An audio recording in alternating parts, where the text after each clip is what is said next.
How's it going? Hey. How's it going? It's awesome to be here, North Carolina A&T. This is my first time in North Carolina.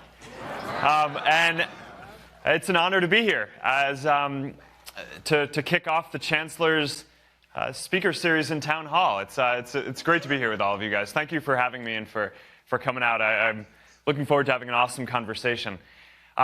This year, I'm doing this thing. I do a personal challenge every year, and my challenge this year is to get out of my little bubble in San Francisco and get a chance to talk to folks all around the rest of the country. My goal is to have visited every state in the country by the end of the year and talk to people about how they're thinking about their lives, the work they do, their future, their hopes, all that. So I'm going to end up visiting hopefully around 30 states this year. I've been to probably about 20 or a little more than that before this year. And it's been a great opportunity so far to learn about how people are thinking about community and building different communities around the country and around the world. A lot of the work that we do at Facebook is really focused on helping people connect. We're helping people connect with friends, but also hopefully helping to build different communities in the world to create a tighter social fabric and a better functioning world and a fairer world and just kind of help push things forward. So, reading up a little bit about North Carolina A&T, one of the things that's really apparent is that you guys have a lot of strong communities here, right? I mean, there's a strong community around engineering and science. You guys graduate more African-American engineers here than almost any other college in the country. And that's awesome. It's a strong community, something to be proud of. Really strong community on social justice. But of course, going back to Greensboro 4 and a lot of groups since then. In one of my recent trips, I was down in New Orleans. And I got a chance to stop there around Mardi Gras. And I heard some brass bands. But I heard coming out here that they have nothing on your brass band. I was told that was a thing. And that there's also this deep sense of pride in this community. Something like an Aggie pride? Aggie pride! All right, I appreciate that you humored me on that for what must have been the worst accent that anyone has ever said that in who has stepped foot on this campus. But look, I'm looking forward to having a great conversation, hearing your questions. I like traveling around and talking to folks about community and different things because it's not just an opportunity for me to share what Facebook and what we're doing, but it's an opportunity for me to hear how different folks are thinking about things around the country and around the world, and for me to learn as well. So let's kick it off. I know folks wrote in with a bunch of great questions, and I'm curious to hear what all you guys are thinking about. So thank you. All right, great, Mark. We'll go ahead and get started. Remember, students, to raise your hands, and we'll take the first question. Right here. Good morning, Mr. Zuckerberg. My name is Delissa Jordan. I'm a psychology student from Detroit, Michigan. My question to you is, your recent Facebook note that went extremely viral, you declared that you all at Facebook, the most important thing that you all at Facebook could do is develop a social structure to allow the community to develop this global community that works for everyone. My question to you is, do you believe that in order to cultivate and encourage this community, that we must actively identify those that threaten the progress and the plans that we have in place? Yeah, so this is a great question. So a few weeks ago, I wrote this letter about building global community, right? And one of the reasons why is because I think it's not a secret that we're at a time right now of a lot of division. And a lot of folks are worried about the direction that things are going in. Not just in this country, but around Europe, or around Asia, around the whole world. So I was wrestling with this question and talking to a lot of people at Facebook and outside about what is the role that we can play as a company in trying to help things move forward. And what I did a lot of reading and talked to a lot of folks and took a step back and realized that if you look at the really broad arc of human history, right? So hundreds and thousands of years, right? Human history is kind of the story of how people have learned to come together in ever larger groups, right? From families to tribes to villages to cities to nations, in order to solve problems that we couldn't solve by ourselves, right? And at each step along the way, that didn't automatically happen, right? So we needed to build different things to enable people to come together, right? And there are things like different kinds of communities to form, or media to distribute information so we can all learn about what's going on across the community, or even things like governments at different scales, right? A city government is different from a national government. And these are all things, we don't necessarily think about them as technology or infrastructure, but they are, right? These are tools that we've built as a civilization to make it so that we can get to the next level and solve different problems. And today, I think a lot of the biggest opportunities and problems that we face are not just ones that we can solve on a local level or a national level, but are things that we need to increasingly be able to come together as a world to solve. So, you think about things like global warming, or pandemic disease that starts in one place but can spread to others, or a civil war in Syria that creates a refugee crisis across other continents. That's not an issue that is confined to one place. These are global challenges, and the opportunities that we have as well to spread freedom, to end poverty, to grow economic prosperity around the world. And these are also things that are not just constrained to one place. So, I think we're at this unique time in human history that, it's at each step along the way, it's, we've built these greater structures. And it's not like they replaced the ones that were there before. When we built nations, cities didn't go away. Cities got stronger, right? Families have gotten stronger and stronger as time has gone on. But I do think we're at a point in time now where, if you're worried about the direction that things are going in around the world, one of the big things that we can all think about are what are the pieces of infrastructure like communities and media and governments and just different organizations and nonprofits that you can be a part of building that help people come together around the world, right? And not just in these smaller communities. And that's a thing that, when I think about Facebook, because we have this community all around the world, it's almost 2 billion people now. We clearly aren't going to solve the problems by ourselves, right? No company can do that, and I wasn't trying to say that we can, but I do believe that we have a responsibility to do our best to help build some of that infrastructure that helps people come together, starting at a local level and building up and building movements and doing good stuff, and eventually making a difference globally. So, yeah, I think we need to, getting back to the question, figure out what are going to be the problems on the way to doing that, and make sure that we systematically go build tools that empower people all around the world to go solve them and organize at a bigger level than has ever been done before. And that's a big theme of how I'm thinking about stuff. So I'm sure a lot of the questions that that you guys asked today will come back to these themes around building community, because I do think that's got to be one of the next big things that we do increasingly around the world over the next 5 to 10 years in order to make progress on a lot of issues. Thank you. Okay, next question. We have another question. Great. Hello, Mrs. Zuckerberg. My name is David Kimbrough, and I'm a sophomore computer science student from Atlanta. This year, we saw that fake news articles played a pivotal role in the 2016 election in influencing voters. So I ask you today, how do you think fake news affects individual communities within the United States, and what role will Facebook play in eradicating it from our media landscape? Yeah. All right, let's get right into it. So welcome me to North Carolina A&T. All right. I got one question about kind of big picture. All right, let's look. I think that asking all the hard questions is great. So this is why I go around and talk to folks so we can talk about this stuff. Misinformation is a big issue, right? And it doesn't just affect Facebook.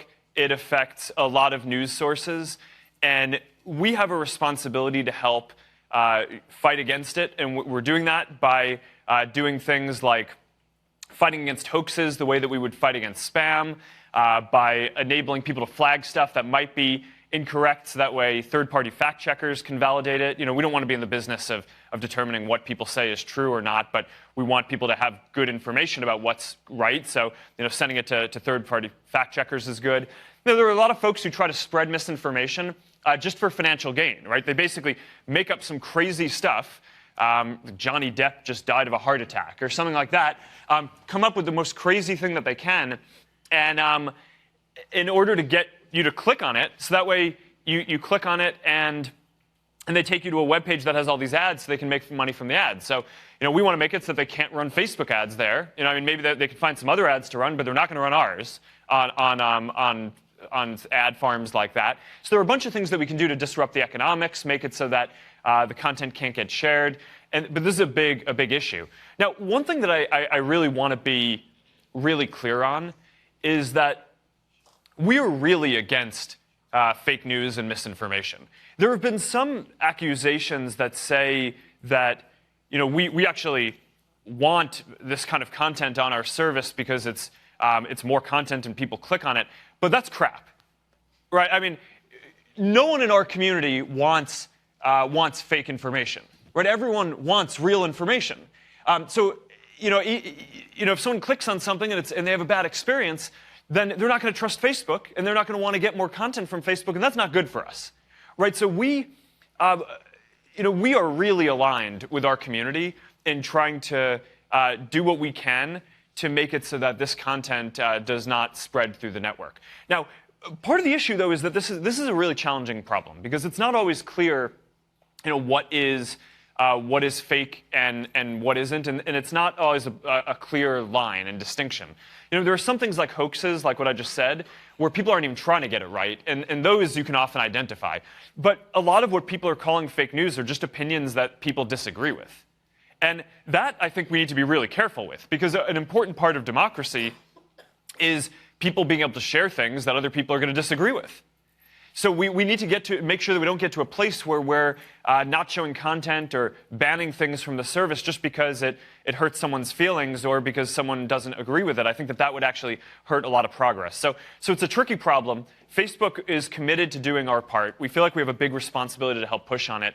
But I do think that this is a big problem across society, and this is a big issue. I think we are also victims of this. We do not want it on our service, and we need to make sure that we do the best work that we can to eliminate this, because we don't want any of it. Thank you, Mark. Next question. Hello, my name is Ayanna Wilson. I'm a sophomore economics student from Salisbury, North Carolina. And my question for you is, what is your greatest accomplishment after the creation of Facebook?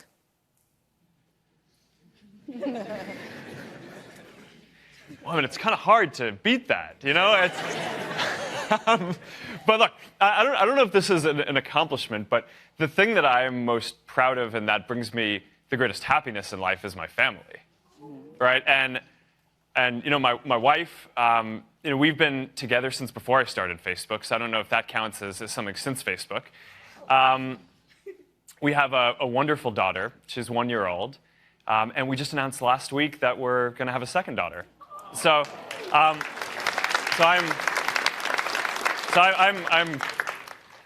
that's definitely, for me, that's it. But having kids, as I think a lot of you will learn, it does change how you think about the world in a pretty dramatic way. There are all these things that I just hoped that we would eventually get to, right? Like in our family philanthropy, we work a lot on education, and we had this long-term hope of,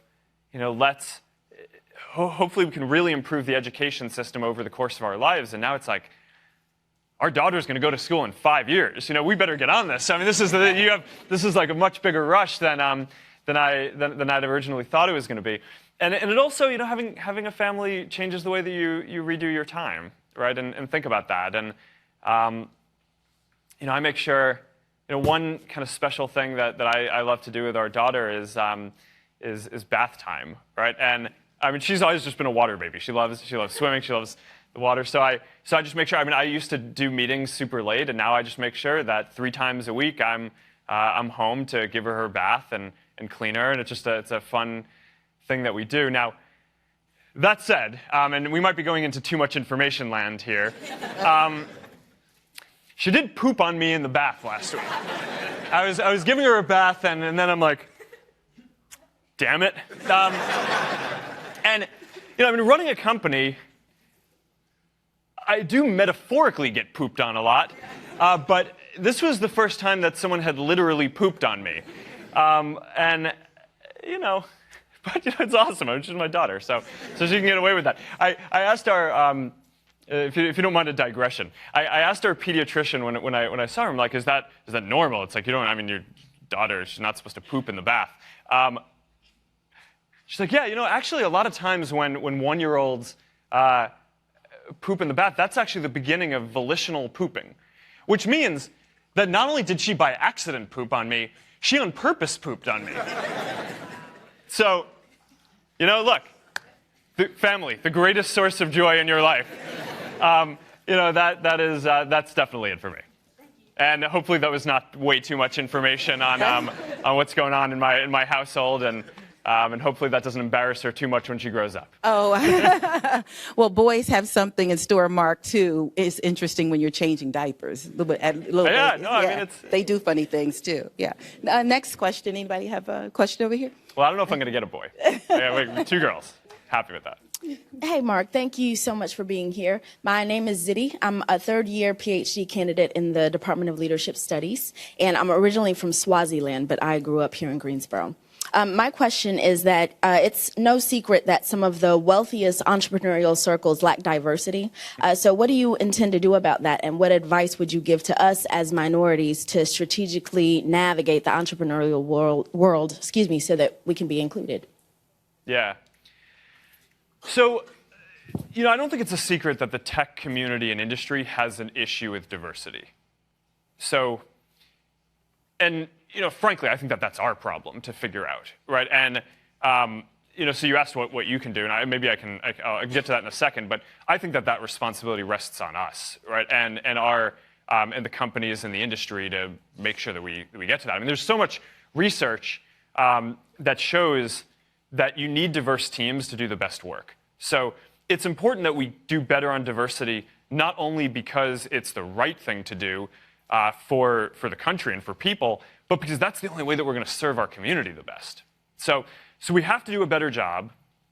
And there are a few things that I think that we can do that we've started working on. But I think it's going to take a little while to work this through. But I think that there are a bunch of important things that we need to do. So one is, whenever you have a problem, I'm a big believer in that in running a company, you kind of get what you put in, right? So if you want diversity, then you better have specific teams in your company that are focused on getting diversity, right? And so you can't just expect that you're going to have a normal recruiting team go out and try to get folks and that you're magically going to solve a diversity problem that we have. So we've had to build specific teams that focus on going and talking to folks and making sure that we map out who the best candidates are from all different kinds of backgrounds, not just in the US, around the world.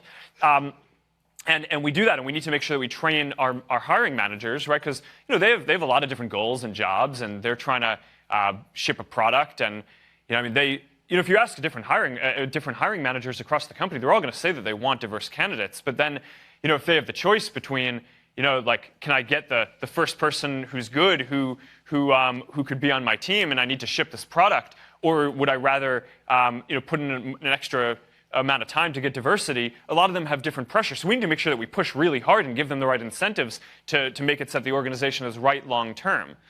The other thing that I'm really focused on is unconscious bias, right? So we do this really rigorous training for every manager at Facebook, where you have to go through and understand what your unconscious biases are, because I think that a lot of people, and the research shows this really clearly, a lot of people who think that they care about diversity actually still have a lot of these biases, right, that hold it back. Now, I was on a different trip when I was traveling in a different state. I stopped by this place, and they had their workforce was 95% men and 5% women, and I asked the guy who was running it, how do you make this a good environment for women, right? If you only have 5% women working here, and he said very definitively, he was like, well, we have no issues with that.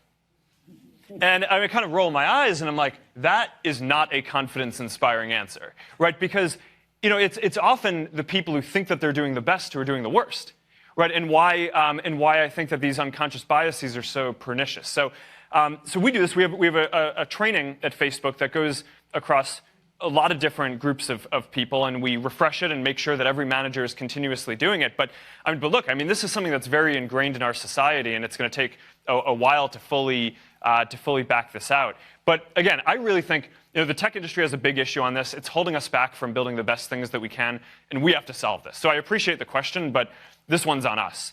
Now, what can you do? We do need more good engineers. Right, so that's no secret.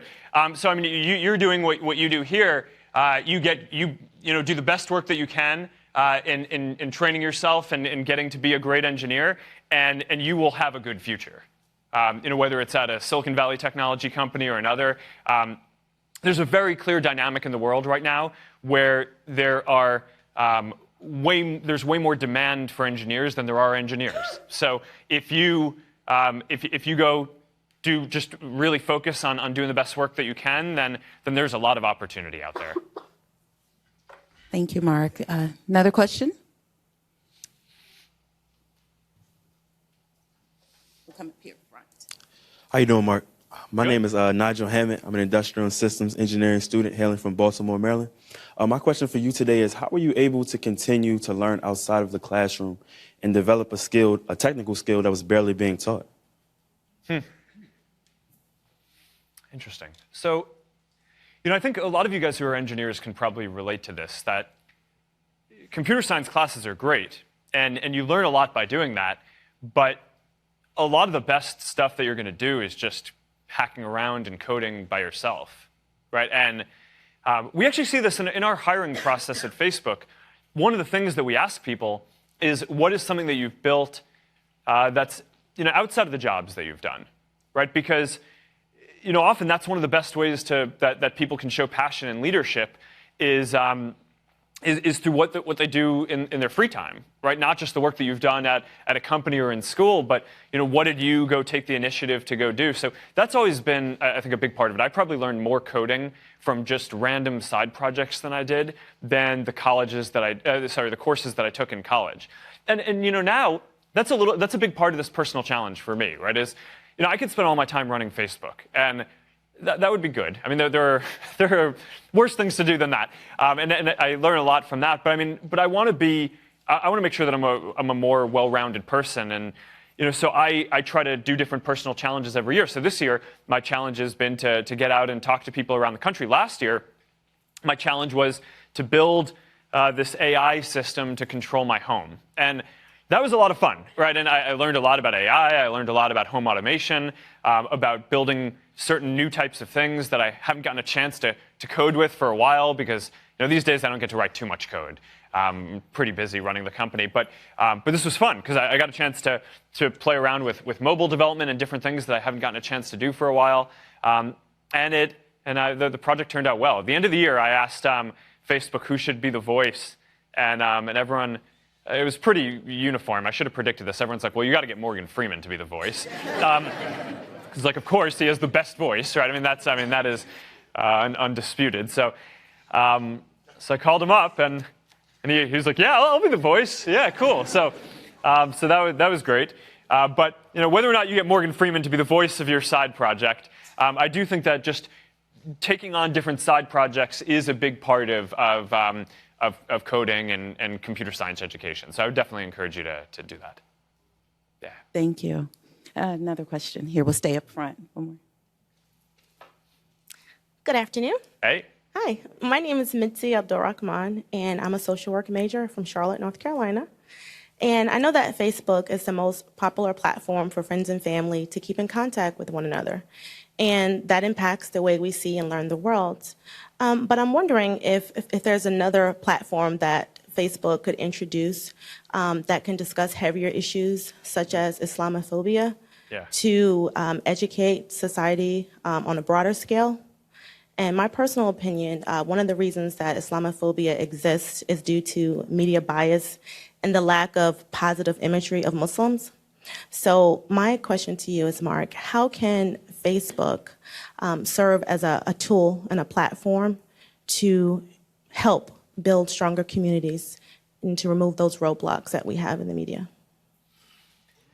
Yeah, this is a great question. This is something that I spend a lot of time thinking about. And when we think about what we hope Facebook can help people change in the world, it really is stuff like what you're talking about. I mean, we love the fact that people share photos on a day-to-day basis and all that, but the bigger social debates are really what we kind of have in mind when we think about our mission of giving people a voice and helping people connect around the world. And, you know, one of the things that there's a bunch of research around this that when you want to discuss big issues like this, one of the best things that you can do is make sure that people are connecting, first over shared interests and common humanity, whether that's, you have a shared interest in sports or cooking or a TV show that you watch together, or an interest that you have.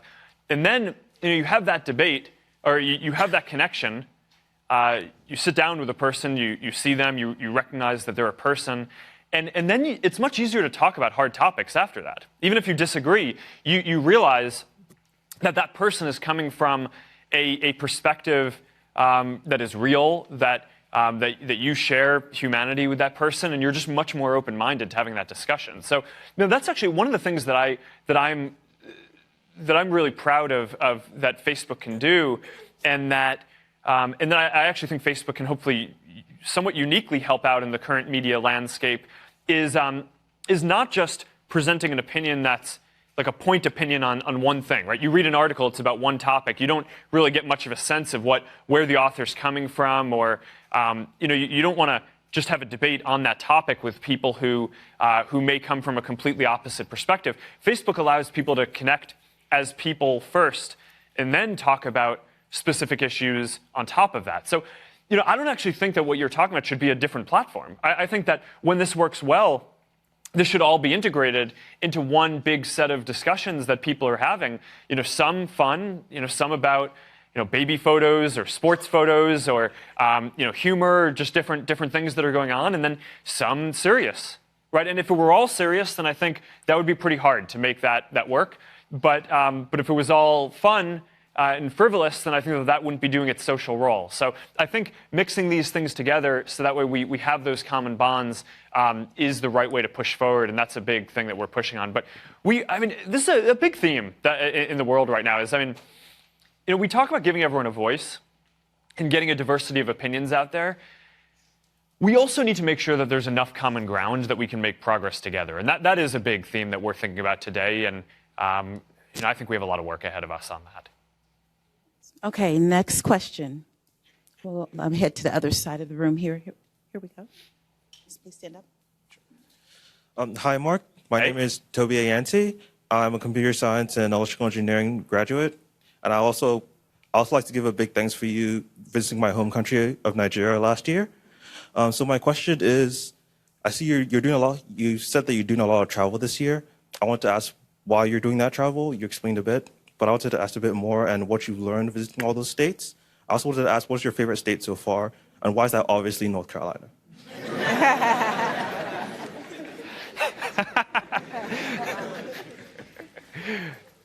I just got here. I have a feeling that how I'm going to feel about the state is going to depend a lot on how the rest of this Q&A goes. So how about this? I can commit that North Carolina is the best state that I've been to today. No, that's pretty weak. I'll answer that at the end. Look, so the reason why I'm doing this, the travel, is because I'm trying to understand more, how people are thinking about their work and what they want in their lives, and what the challenges and hopes for the future are, right? I think the last year and the last few years have been pretty surprising, right? The direction that the world has gone in for a lot of folks, right? When I got started with Facebook in 2004, the world was getting more connected every year, and the default assumption was that was good and that was going to keep on happening, right? And people just kept on, across the world getting more connected. Countries seemed like they were coming closer together. It seemed like we were getting, more shared values, and that was great. And now, it does seem like there's this rising tide of voices who are against the world coming together in different ways and against globalization. And I think it's important to understand that, because I think a lot of those perspectives, even if I think long term that it's really important that the world comes together more, I think that there are real ways in which a lot of folks have been left behind by the advances of the world coming together. Not everyone has participated in that equally. And the only way to continue building a strong global community that's sustainable is to make sure that it works for everyone. It can't just work for some people, right? You can't have things like trade that help some people but not others. You need to figure out a way to make it so that that actually is benefiting for everyone. And I believe that it can. Right, I do think if you look at the arc of human history, it is this story, like I said earlier, of how people have figured out how to come together in greater numbers to solve problems that we couldn't have solved before. And I think that the continuation of that arc will be people coming together increasingly as a global community made up of all these small local communities and personal freedom that enables us to do all the things that we need to. But I think we're going to come together in a bigger community. But in order to do that, I do think we need to be responsive to the specific challenges that folks have. So, I've been trying to go around and understand both economically and socially what are the challenges, right? And it's just been very interesting. I've gotten a chance to go visit industries that I don't think a lot about, right? So the fishing industry, for example, I met with a bunch of folks who are running shrimping boats and oysters and a bunch of different things. I mean, this isn't a lot of what I spend my time thinking about, running Facebook. But it turns out that there are lots of challenges, right, around the costs of labor, for example, in the U.S. versus other countries that are putting different pressures, and there are lots of entrepreneurs in all these places who are figuring out how to use the internet to kind of upgrade their business model and make it work better. So I mean, in that story that I was just talking about, one family figured out that if they farm oysters instead of going fishing for them, and if they sell them and put them on Instagram instead of trying to sell them to chefs around the world, instead of just kind of trying to sell them locally directly to people, that they do better. So there are ways, I think, to help a lot of these industries and folks move forward. But I mean, you got to start by understanding that. And I think for someone like me, who is running a company and is trying to help people around the world build community, I just need to understand more how people are thinking about it. So that's my goal. I'm really glad to be in North Carolina. I think that there's a specific perspective here that I think I will get. And hopefully at the end I will have a more fulfilling answer to your original question around whether this is the best state, because the answer I gave was pretty lame. Another question here. Okay. Hi, Mark. My name is Akila Smith. I am a junior criminal justice student from Raleigh, North Carolina. And my question was, starting your journey, what was your motivation? I know you had plenty of obstacles in the road, so I wanted to know what kept you motivated to keep going to where you are now. So one thing that I always think is super important for, you got to hold that question. One thing that I think is really important for entrepreneurs or really anything is this realization that ideas do not come out fully formed, right? And I think that's a really important thing, because a lot of the media, you watch movies about people who have different ideas, and they always portray it as there's some eureka moment where it's like, oh, now I have this idea, and then the next thing you know, we have this big company, or you're winning a Nobel Prize in math, or whatever it is. And the reality is that that's not how the world works. And I think that's an important thing to understand, because if you think that that's how the world works, then if you personally believe that you haven't had your eureka moment yet, then you're going to believe that you can't actually go build something. But the reality is that that's not actually how things work, right? That's not how anything gets built, right? And the way that things actually work is you dive in, right? And you know that you don't know most of the things that you're going to need to know to figure it out, but you have, but by knowing that you're going to figure it out along the way, or at least that no one else who's doing it knows everything up front either, that at least I think gives you the confidence. It gave me the confidence to know that that at least I had a chance to try to go learn this along the way. And I do think that that's an important thing for you guys to think about as you're thinking about what you do, is just don't buy into this myth that you need to have an idea fully formed or something fully formed before you get started. That is dangerous, and it will stop you from getting started. And just diving in and knowing that you're going to learn along the way actually is how things get done in the world. And as long as you keep that in mind, that even to this day, we launch products, they're not perfect the first time. And I just believe, I tell my teams this all the time, look, you have to just ship, right? We're going to get this better by getting real feedback from real people. We're going to learn more lessons by having it out there. No matter how much time you take to polish this thing or do it internally, it's not going to be perfect before you put it out, so you just got to get started. And I really think that that's true. Oh, there's still hope. I'm going to go back to my bucket list. Okay, another question here. Naya. Hi, I'm Naya Brooks. I'm a senior public relations student from Henderson, North Carolina. And my question for you is, being that social media has been used by many groups to mobilize underrepresented people, how do you feel about products such as Facebook Live being used to broadcast interactions between citizens and police officers? I feel great. I mean, look, we believe a lot in transparency and giving people a voice, right? And if we're not going to give them body cameras, then we'll give everyone a live camera, right? So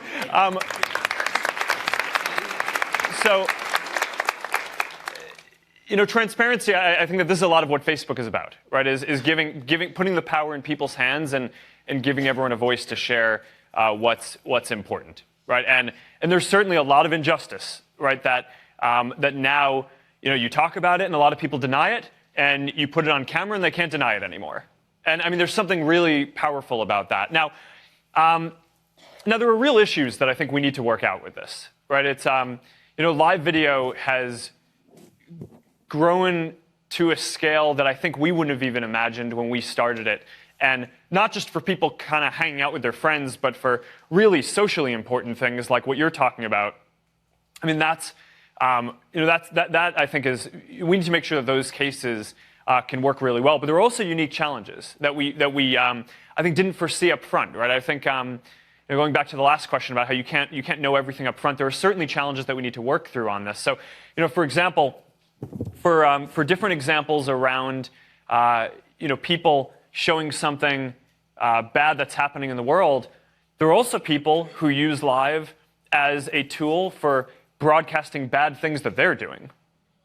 So there are examples of people committing crimes and live streaming that and getting to large scale.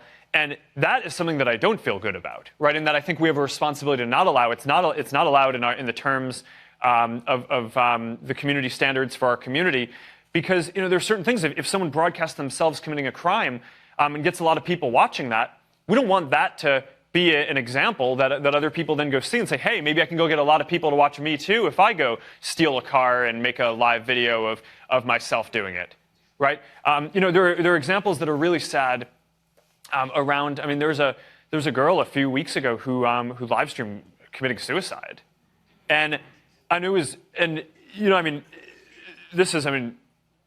it's terrible, right? So one of the questions that we were struggling with after this is, we have all these tools on Facebook, to make it so if you see someone who needs help, you can reach out to them and give them help, or you can call 911 or reach out to community hotlines to get them the support they needed. So one of the big reflections, I spent a lot of time with our management team after that, just wondering, asking this question of, why didn't anyone who was seeing this say something, right? And I think that's these are, saying that there are big opportunities to do better here, right? I think that what I take away from that is that we as Facebook need to do better at when people are watching this, that we know that people have the tools to, flag if something dangerous is going on, so that way we can get the person help, or if it's something that really is not socially good to be spreading. If it goes against the community standards, then we don't want it to get to millions of people to see it and have that be an example. But for the examples that you're talking about around just showing more transparency for important social justice issues, this is a lot of why we work so hard to give people a voice, is so that important issues like that can be brought to light. Thank you, Mark. Other questions? Let's go. Oh, come on down here. Excuse me. Get on the side of the room. Hi, my name is Ryan Godwin. I'm a junior psychology student from Cleveland, Ohio. And my question for you was, what do you personally do to ensure that your company maintains a free and safe environment for the expression of all thoughts and feelings? Yeah, I mean, this is a big one. I think my framework for this, if you want to create a well-informed community, I think there are two things that you need. One is a diversity of viewpoints, which you can achieve by giving everyone a voice and getting the viewpoints out there. And the other is enough common ground in the views that people have that you can make progress together, right? So if people just have different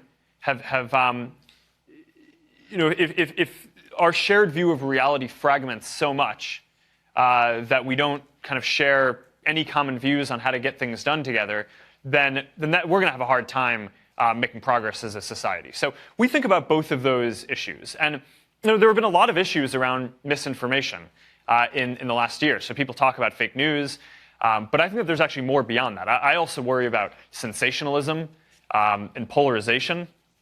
Right, so it's one thing if news is fake, but I think an issue that's almost just as big is when news outlets take real facts, but they cherry pick them to construct a narrative which is clearly very one-sided. Right, and I think we see that on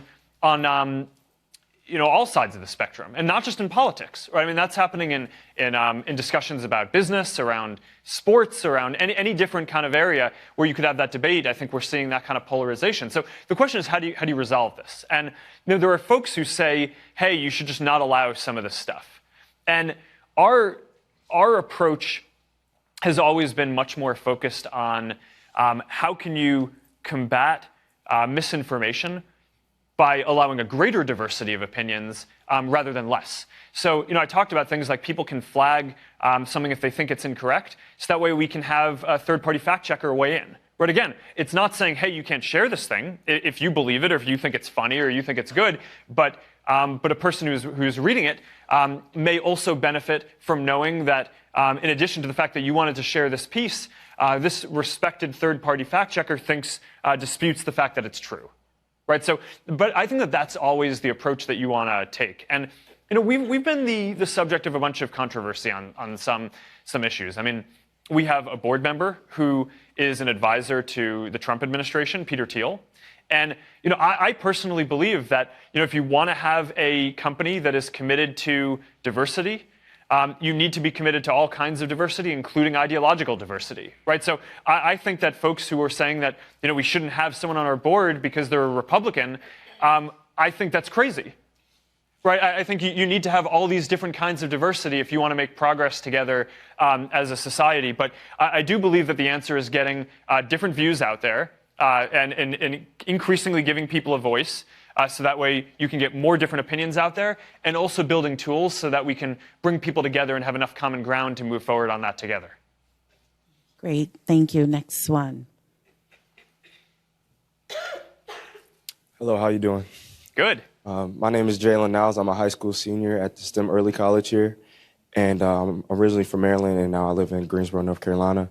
My question is that I've seen not only with Facebook, but other social media platforms played a big role here in the past election cycle.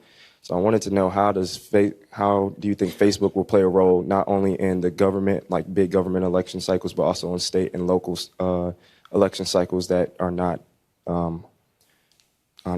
information isn't as given as much or sought out as much for? Yeah, I think that that's a key point. And one of the big things that we care about is increasing civic engagement. Right? Not enough people vote. I think it's actually crazy. I mean, around the world, more people tend to vote in other countries than vote in the U.S. In free countries. But in the U.S., in a lot of elections, half of people who are eligible to vote. It's a crazy thing, right? To have that freedom and that right and to not take it. So that is a big thing that we've focused on.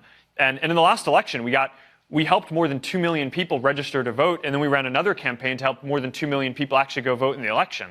So there's a lot more to do there, both in the U.S. and around the world. But like you say, one of the big opportunities is not just the big national elections. I mean, people hear a lot about presidential elections, for example, but a lot of policy in the country, a lot of the stuff that's actually going to affect us most happens at a local level, right? It's city council and board of education, and that's actually affecting how our kids are going to grow up and the neighborhoods that we live in, and how we think about all these different things, state level, and those tend to get much less attention. So two of the big opportunities that I think we have a responsibility to help work on is making sure that social media overall is a good environment for people to share and connect with all kinds of local officials.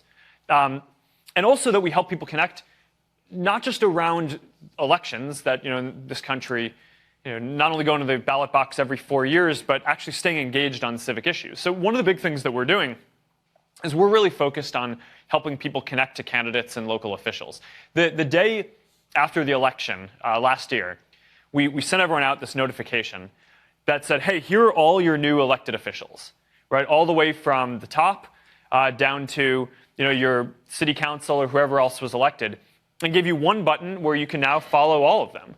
And overnight, we doubled the amount of connections that people had in the US to elected officials. So now in your newsfeed, you're not just going to hear about the national debates, but you're also going to see stuff from your local representatives. And the thing is, I mean, if you comment on a U.S. senator or president's post, they may not see that. But if you comment on your city council member's post, they're going to see that, right? And they're going to respond, and that actually has a bigger way to impact policy, I think. So we see these examples not just in the U.S., all around the world. I mean, in the messaging platforms that we run, WhatsApp.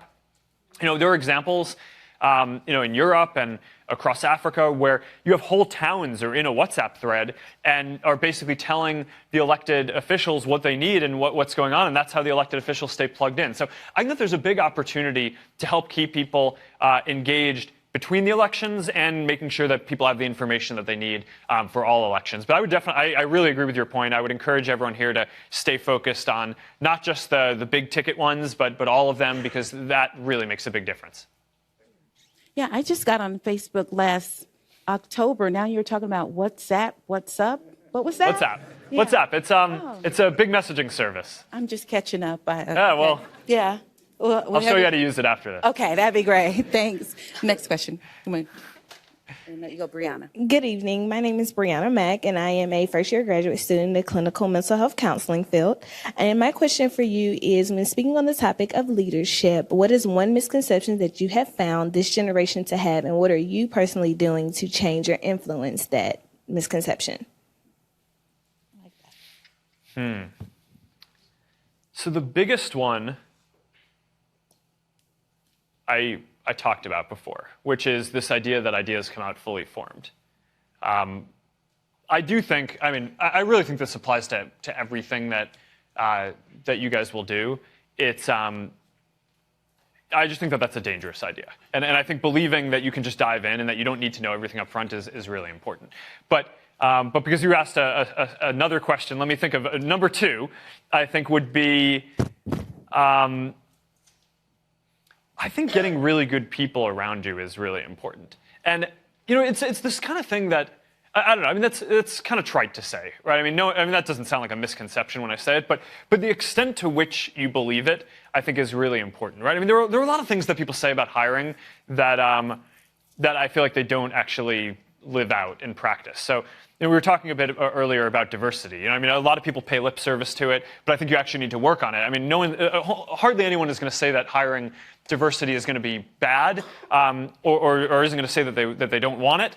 But then you actually need to go do it. I think in terms of hiring the best people, it is similar in that everyone says they want to hire the best people, but then there's so much pressure to actually, hey, I have like 3 things that I need to get done. I really need someone, and this person seems pretty good. Maybe I'll just go hire them. So I have this rule for the people who I work with, which is that I will not hire anyone to work directly for me unless I would work for them myself. And it's not that I'm hiring them to run Facebook. It's just that in an alternate universe, if I hadn't started Facebook and I were out looking for a job, would I respect this person enough to go work for them?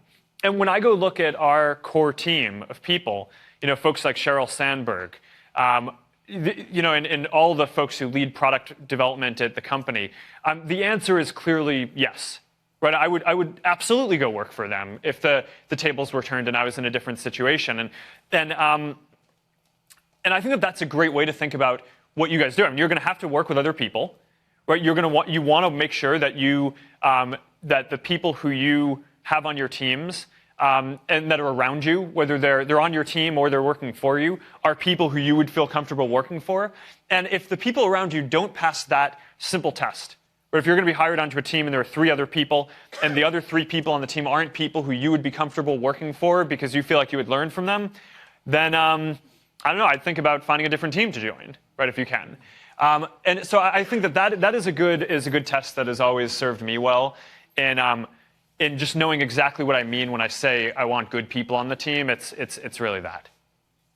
Great answer. Great, Jordan.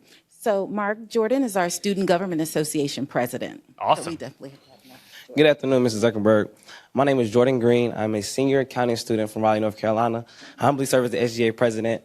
We are currently witnessing multiple incidents of injustice and constantly debate the topic of HBCUs being relevant to today's society. What role is Facebook playing in social activism and the role of equality of HBCUs in general? So the big thing that I think we need to do, we're very committed to giving everyone a voice, right? And being a platform for civic engagement. And the thing that we need to do is make sure that we're giving everyone around the world, including right here, the tools they need to push for the change that they want to see. So I mean, I'd almost put the question back to you and ask, are there things that you need in the push and the activism that you're doing personally that we need to be doing better? Right, and I don't mean to put you on the spot and ask for that feedback right now, but if you have it now, I'd love to hear it. Otherwise, we can talk afterwards. But I mean, that is our job, right? It's not necessarily to go into a community and necessarily always be the activists for folks there, but to empower folks and give everyone the tools that they need to do that. Great. If you have thoughts that you want to share, go for it. A lot of thoughts. We'll talk after. All right. Okay, another question. Let's see. How about here up front, Mark? How you doing? My name is Tolly McMillan. I'm a sophomore political science student from the great Commonwealth of Virginia. Next governor. But my question to you, I want to thank you for coming here. My question for you, do you think a bachelor's degree with your experience with college and everything, do you think a bachelor's degree is a necessary key to attaining success? Ooh, I am not your role model on this one. Yeah, absolutely. Stay in school. Look.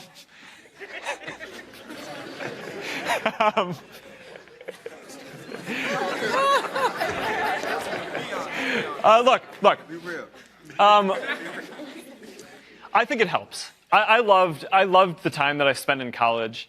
I wish I could have gotten more time. I did not choose to leave.